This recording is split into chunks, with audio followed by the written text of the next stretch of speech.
In my case, I found that I can solve any problem, any reinvention challenge with a framework of 6 steps. It's just like a plug and play. A breakout session with Stephen Coulter, who's an IVF doctor from, Yep. Long Island, and he's considered top of his trade. He helps other men's wives get pregnant. Yeah. Yeah, that's so great.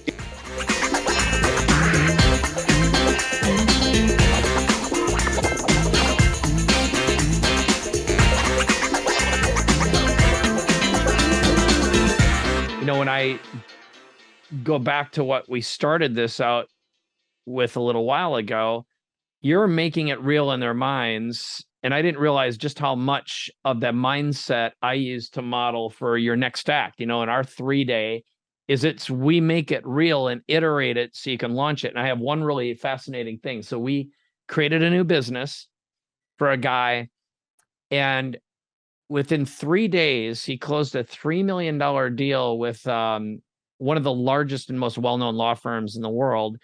And then he closed a $35 million deal less than 7 weeks later with this idea we invented. And he literally walked in and we had no idea what we were going to do other than he had just sold his business and he was ready for his next thing.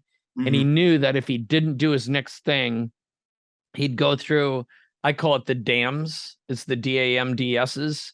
It's where, what happens to founders usually when they finish, they either die, like 20% of founders die within their first year after they sell their business after a certain age. Yeah. A is they become addicts, so drugs, alcohol, and then they get enabled by, if you're around your closest friends when you sell, most of the time they aren't where you are, so they can't play with you, and you're lonely. So what do? Is you surround yourself with enablers who are there as long as you're writing the checks. The next M is moral decay. That's when you'll start some side action with another human being. That'll cost you half in the divorce and probably another 5 to 10% of your net worth. So you're left with 30 or 40. That's pretty expensive. The next one is self-destruction. That's the next D, and that is when you overindulge all your addictions. Yeah, or you're so used to living in your fear space of running out, not having enough, and your trauma cycle that you evolve and develop into as a founder, that when it's gone, you not only don't have any purpose, you'll burn all your money to get back to your old status quo. So your comfort place is the panic. Yeah. And then the S is you just get stuck because you'd rather talk about your high school touchdown pass than look stupid again. So fear keeps you stuck. Mm-hmm. And I'd say, at least in my experience, that's an observation I've had with most founders when they get to the fabled finish line of, oh, I've got 8 figures in the bank or whatever their magic number is. There's no peace for a hole that you were trying to fill for decades before. Yeah. The thing that I think that is the human element that you're bringing, first of all, is just vast amounts of experience, okay, that you don't even know you have until you're presented with a challenge of someone who's on an intentional mission for 3 days. You also have the clock. You also have the clock. You got creativity loves constraints. Yes. Yeah, for sure. Yeah. And the thing that I'm seeing here, and then you have a team around you, each of whom you trust implicitly. Yes. They're I have a Dan like, I've got a strategic coach like team for sure. Yeah. But the other thing is they have great skills, but they don't have a purpose for their skills, and you give them a purpose for their skills. They couldn't put the 3 days together. You're the composer of the 3-day symphony. Yeah. Okay. And so my sense is I'm coming up with the word purpose. I'm coming up with the word intention here. And these are human traits, but they're not technological traits. Yeah. Very good. Yeah, good way to sew this all together. The train from London to Paris, the AI won't come up with the models and the free alcohol. Yeah, right. Yes. It may help with the statistics and the support, but not the seed. Yeah. Yeah. And I think that the thing that I think talking to someone younger who's freaked out about this, you're not freaked out because you know who you are. Yes, that The is young person doesn't know who they are. They don't even know what it is that technology is going to replace. Right. And so I mean, our would you brains are not fully formed till 24. Yes. We don't have, so my sense is that I mean, the ultimate thing is that there's going to be teamwork between really skilled humans and powerful AI programs. And so But it's what's like, been added over 30 years of your experience, you as an individual with a team can now outperform a major corporation, and you couldn't do that 30 years ago. no question about it. Some of it is having frameworks and mindsets. In my case, I found that I can solve any problem, any reinvention challenge with a framework of 6 steps. It's just like a plug and play, but there's a million variations there, and there's deep psychology. What I've learned, here's the biggest distinction. The number one thing that happens is we focus on, like, what are your non-negotiable mindsets, which is very Dan-like, um, that you demand from yourself, from your brand, and from the people you wish to work with. Yeah. And then knowing who your market is. In Dan language, it's who do you want to be a hero to? Then there's the model, which is a lifestyle compatible, soul compatible business model and a brand promise you make. And then there's the message, the story, and then there's the media you send people through. And then finally, there's multipliers. It's what are all the ways you're going to get the message out there and make people want you. But the central key working element here is, for a brand, whether it's Apple Computer or the founder, Steve Jobs, you need an identity that believes that it has value and can deliver on that promise. And that your identity is a character in a movie that you can live into. You can actually become that when you're packaged and positioned properly. In other words, what's the difference between a Rolls Royce and a Honda Civic? They're both cars. They'll both will get you to where you want to go. Yeah, there's a lot of engineering behind the scenes, but it's the packaging, right? It's the positioning, it's the perception of its value that gives it immense. Well, it's got an experience value. One of them's got an experience value that is infinitely bigger than the other one. Okay. Yes. So nobody buys a really classy luxury car for the car.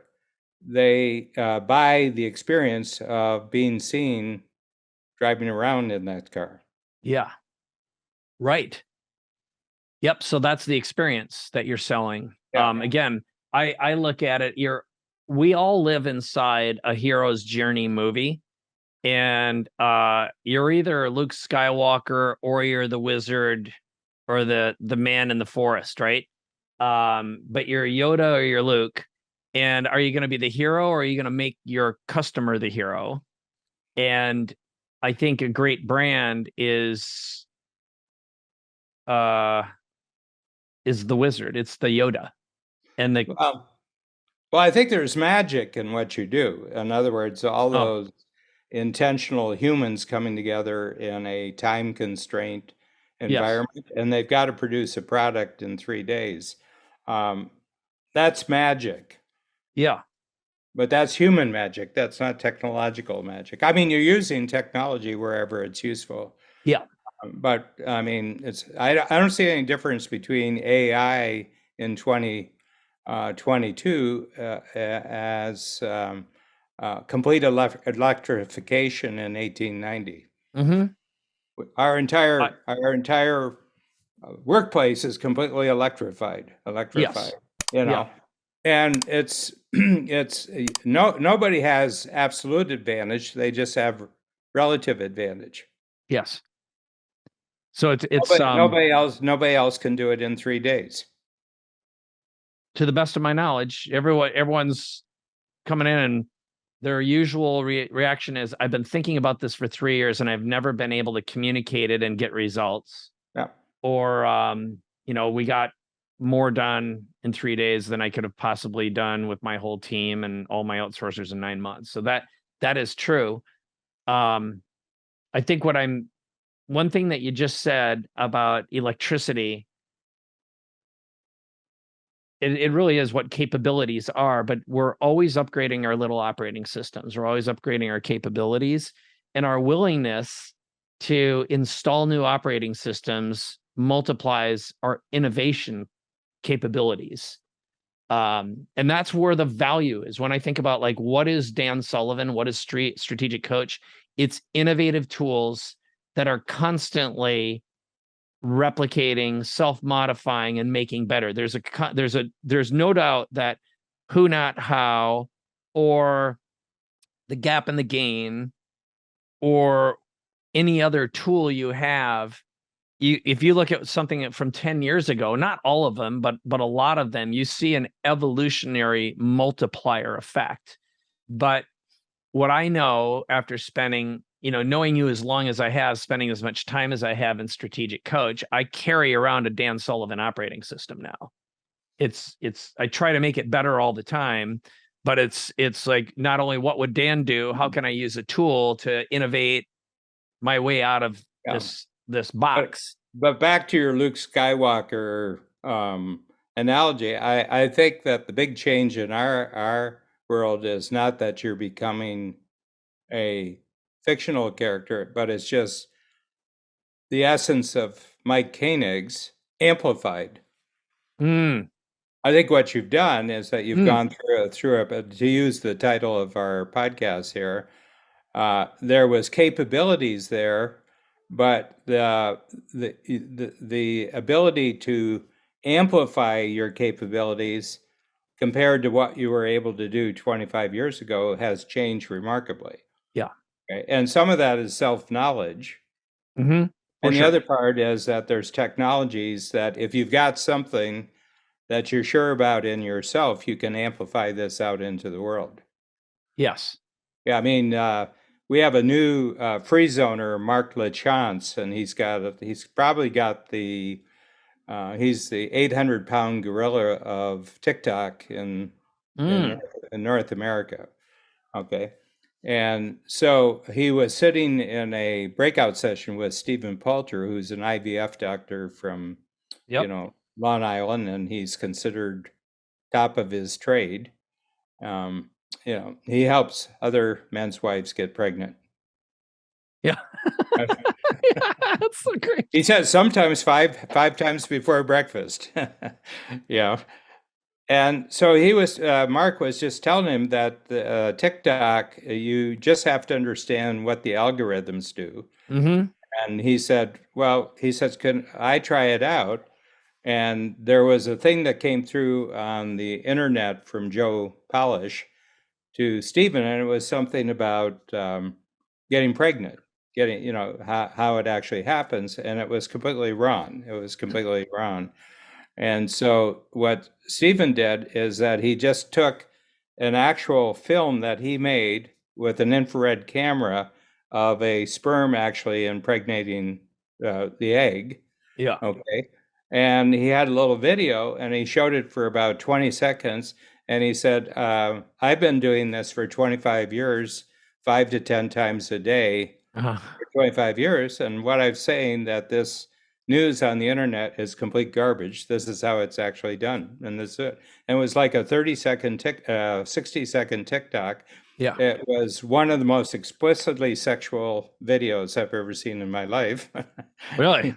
Yeah. Well, no, it's a sperm going into an egg. Oh, yeah. I was just going to say, It's not like he was doing it, and it's not always his sperm. No, I no, just no. kid. It's I just a kid, little bit. Steven. I It's kid. just Yeah. a little. And what he did is he used a red camera to actually catch it. This was an Wow. actual thing of what actually happens. Wow. Okay. And he did what, Red created this camera, and he said, I wonder what it would do for IVF. And he brought the technology in. Okay.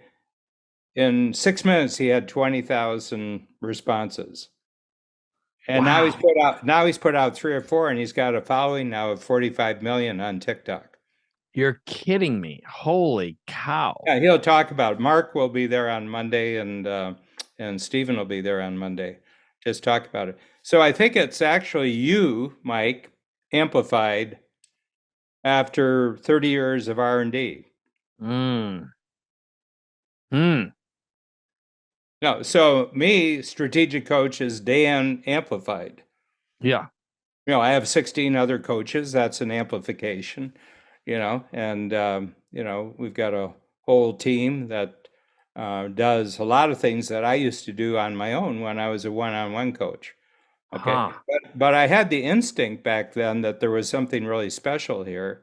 Yeah. And I had enough of it that I could survive out on my own as an entrepreneur, but I couldn't amplify myself. Okay. So there's 2 ways you amplify: through teamwork. You amplify. That's what you've done originally in putting your team together for the 3-day team. I'll call them the 3-day team. Yeah. That's a massive amplification because you used to have to do all the steps. Yes. And I broke, because I my follow through. I'm a one follow through. Hey, this is Mike Koenigs. Sorry to interrupt the podcast, but if you're an action taker and ready to transform and reinvent yourself and your business, go to connect2mike.com to learn more and book a conversation with me right now. All right, back to the episode. Yeah. Well, I lord it over you. I'm a 2. Don't talk to him. Talk to me. Thank you. Oh yeah. I know follow through. I got twice as much follow through as he. Man, you're the best. Yeah. So what do you think about that? I think it's just you amplified. That's what's going on there. All your skills, all your experience is just amplified through teamwork and technology in 3 days. I could make that. You're choosy about who you do this with. Yeah, I'm very I found that 8, 9, and 10 quick starts are my ideal. I'll occasionally take a 7, but they've got to be an 8, 9, or 10. And they have to fit some very, very specific mindset rules. One of my mindsets that I've been sharing lately, it's called no homework. We never do homework. We get it all done all at once. There's no homework to do. That's what 3 days are for. And I've found founders who resonate with that. They're like, hallelujah. Because what I don't want is a whole bunch of ideas, and then I got no team and no way of communicating the vision to someone, and then I'm frustrated that nothing got done.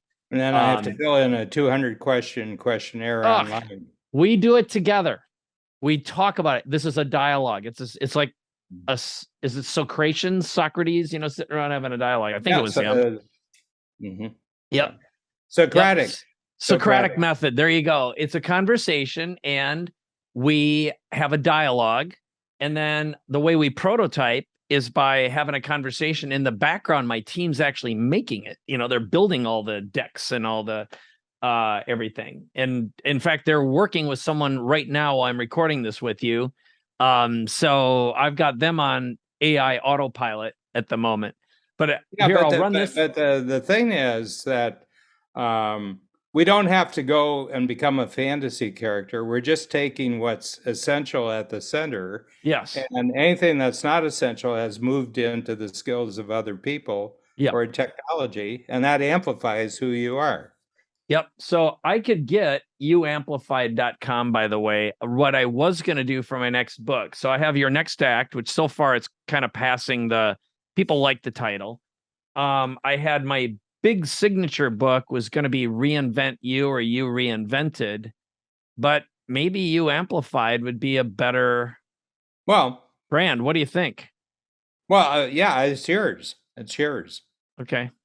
Yeah, it's yours. I mean, it's I mean, you're describing, we're talking about your 3-day thing, and I think that it's catchy. I think Yep. You Amplified is catchy. Okay. Okay. And the people are self-selected because they've already been successful at one thing and they're pondering what's next. Yep. So they're self-selecting, and even there, they have to pass your test of Mm-hmm. whether it's worth. There's a filter called Colby that says, look, if you're not an 8, 9, or 10, you're not going to like this. You're going to resist this. Yeah. But if you're an 8, 9, or 10 quick start, you're going to love it because it's all new and you don't have to do any homework. Yeah. Not only do you not have to do any homework before, you don't have to do any homework after. Yep. Yeah, that's the best. That's their favorite part. Yeah. Like the That this guy. is the compelling offer. This is not a convincing argument. It's a compelling offer. Yeah, that's that is man, great hook. Yeah. No, I think that, yeah. And then Yeah. you can explain what amplified, and you can use test, you can use what happened to this person, he got amplified. And the reason is that when you're out there amplified, you're confident. Yes. It's new. No Yep. one has thought about this before. You got everything going because mostly people tell their history when they make a. You're not telling your history. You're talking about the exciting present and exciting future. It is the way I frame it. I asked the R factor question, the Dan Sullivan question. And the way I frame it now are 3 questions. You can answer any one of these 3. So one of them would be, if you could spend 99% of your time in your unique ability, superpower, or zone of genius. I use because those are kind of the phrases I hear.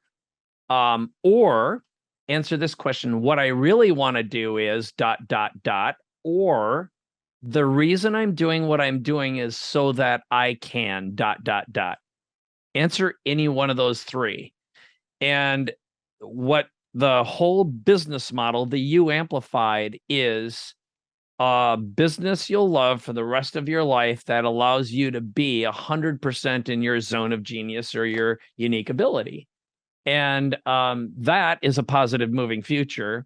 And then when I show them the way we get there and they see the examples, that's when the lights turn on and they get past the suspension of disbelief, because how can that possibly happen in 3 days? Comments? Yeah. No, I think that's the thing because you're talking with a very, very small percentage of even entrepreneurs. Yeah. Even entrepreneurs. This is a particular entrepreneur at a point of transition from everything they've already created. Yep. And they've assembled a wish list that never has been written down. It's never been documented. They've never put it into a presentation of what they're doing. And I would say that the reason why they're getting these huge sales is that they're showing up as amplified. Totally. And again, my language I use is you showed up in a new identity. Yeah, but it's them Yes. with all the unnecessary stuff. Yep.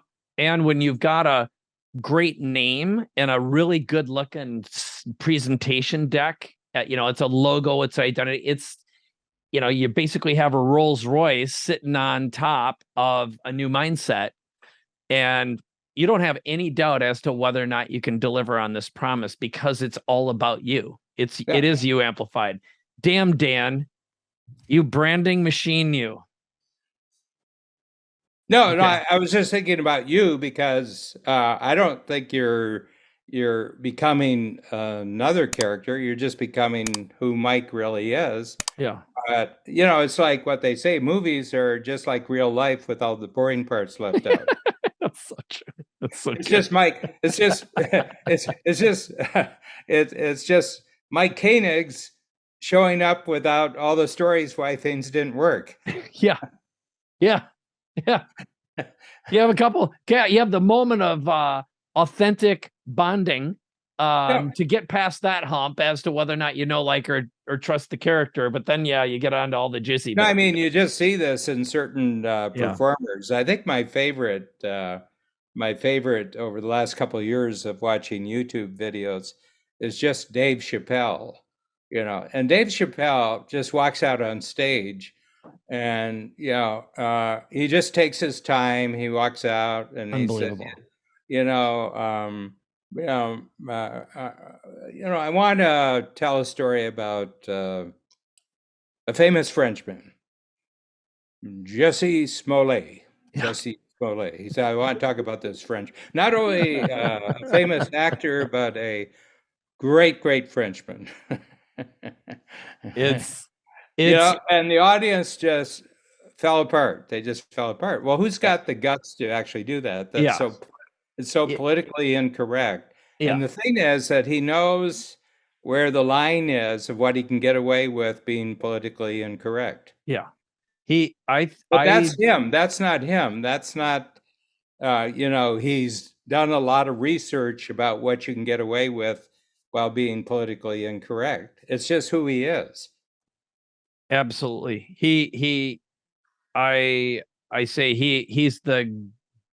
I think he's the best comedian alive right now and the best storytelling comedian. And he's easily on par with Carlin, who still is arguably him and Pryor. Yeah, I think Hicks is another great one. But unfortunately they're dead. And if he had stuck to his genius, Eddie Izzard, Eddie Izzard. He was a very talented guy. But then he tried to be a straight actor, but he's not I mean, he's talented enough to be an actor in a film, but it's not his genius. Yep. Sometimes it'll be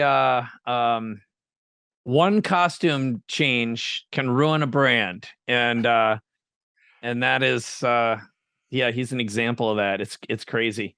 Yeah. Well, this has been very interesting. I did not expect this to go anywhere, although like all the episodes we do, they go in strange directions. Any closing thoughts before we wrap this one up? I think you can build you can build a book, you can build a video series around You Amplified, and and it's the real problem of modern life. First of all, there's a lot of us that are all competing for the same space. Okay. And you're taking directions from other people's examples about who you should be, but there's only one person you can actually be, and that's you. It's like Oscar Wilde. He said, "Be yourself," because everyone else is taken. Yeah, and I think a lot of presentation and training to make presentations is forcing you to not be yourself, so that you can please what market research has said people are pleased with. And what I think has happened, you're just getting them so that they're pleased with who they are and just who they're happy to be for the rest of their life. But it's all just based on who they are. Yeah. And they've had too much advice on being someone else. Oh, man. Yes. Dead on. Like, you can't say that. Well, watch me. Like, I have a team member who's just got the foulest language. It's a woman. Huh? And she can just get away with it, and it's funny. If I ever tried that, it would destroy my brand. Uh-huh. But she, I mean, I mean, and everybody sits there and laughs when she talks this way because because it's consistent with who she is. Right. Yep. Just add Joe Polish. I got scolded by someone and I know very well for using a little potty language. I was speaking. I spoke at an event last week, and I'm better off not doing it. No. I got to stay right within the framework of acceptable social language. Yeah. We got the fat crayon line on where the F word, where you can fall on the F word. So yeah, I get it. Yeah, it just never works. It just never works. Okay. And the reason is I'm a serious thinker. My general image is that I'm a serious thinker. Okay. Well, that doesn't go along with potty language. No, that's good. I shouldn't need it. Yep. Yeah, I shouldn't. That's right. And sometimes it's effective. It's the Tony Robbins thing. He'll say he's got a reason for it, and it works. Although for him, he's been doing it so long, it doesn't have its charm any longer, impact, in my opinion. But I've known him so long too. But I get it.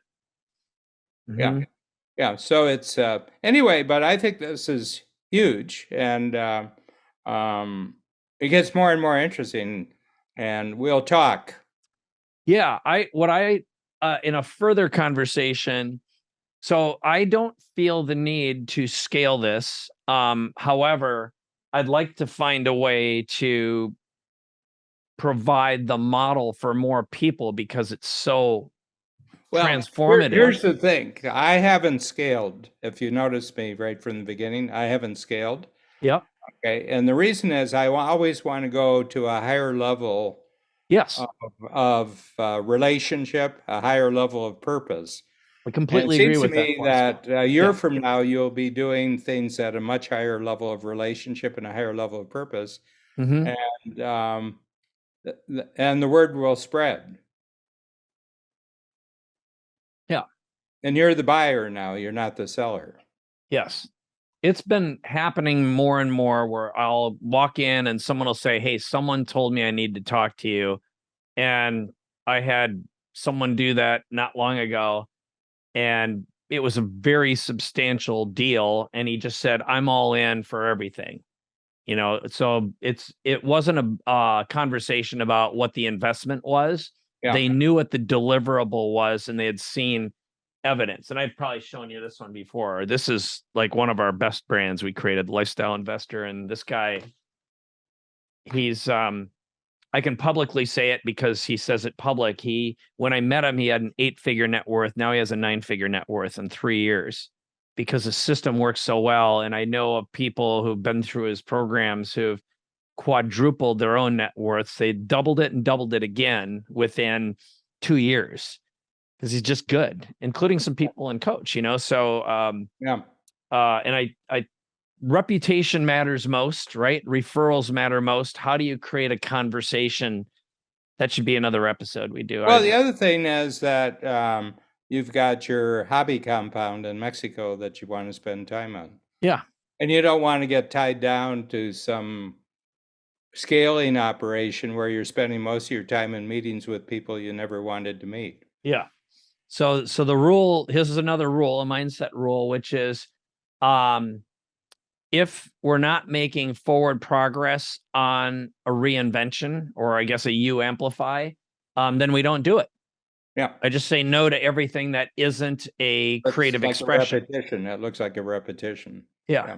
And that's for me too. That's for me. That's why every couple of years I put a deadline on what I'm doing. I say after this, I'm going to another level. Brilliant. Yeah. Yep. And down there, right next to our compound that we're building, they just broke ground on a private airstrip.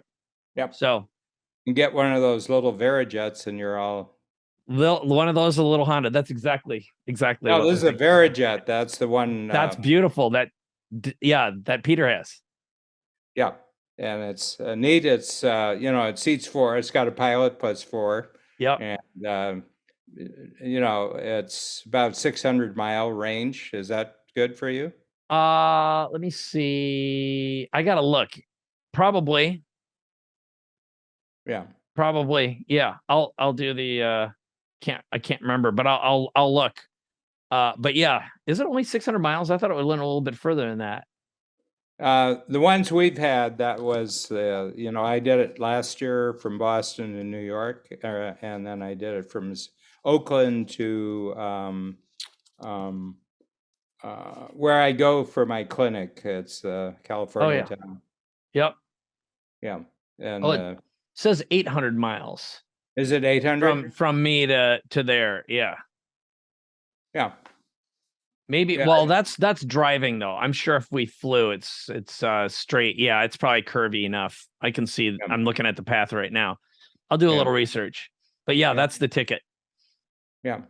Yeah, and it's really nice. It's like a very, very roomy luxury car inside. Yep. And it's got a parachute. It's got a parachute. It's genius. If something happens to pilot, you just press a button and air traffic control takes over, and it lands the plane at the nearest useful airport and lands and parks. Got it. Okay, I just looked it up. 1,300 nautical miles. Oh. Yep. Oh, that's more than that's really good. Yeah. Yeah, that's plenty. Yeah, because the little Honda Jet, I think, is like 1,575, so it's well within that range. It's really quiet. It's really quiet, and there's absolutely no turbulence whatsoever. It's great. You know, and we noticed it coming in. You know, they kind of went out over the ocean. We went over Catalina on the way down. Oh yeah. And then they came in over what's the name of that's the next place. That's where we go for our clinic when we come down. Not Long Beach, but Carlsbad. Carlsbad, yeah. And they came into the jet airport at Carlsbad, the private jet airport. Yeah. So anyway, I'm sold. That'll be the next it's level up. Yeah. It's a sign of amplification. Good job. All right, Dan. Well, let's wrap this episode up. This has been an absolute blast. And we're going to do another one. So for you watching at home, if you've enjoyed this, share it with anyone you know. This is Capability Amplifier. This is my friend Dan Sullivan. And make sure you leave some comments. Thank you, Mike. Yeah.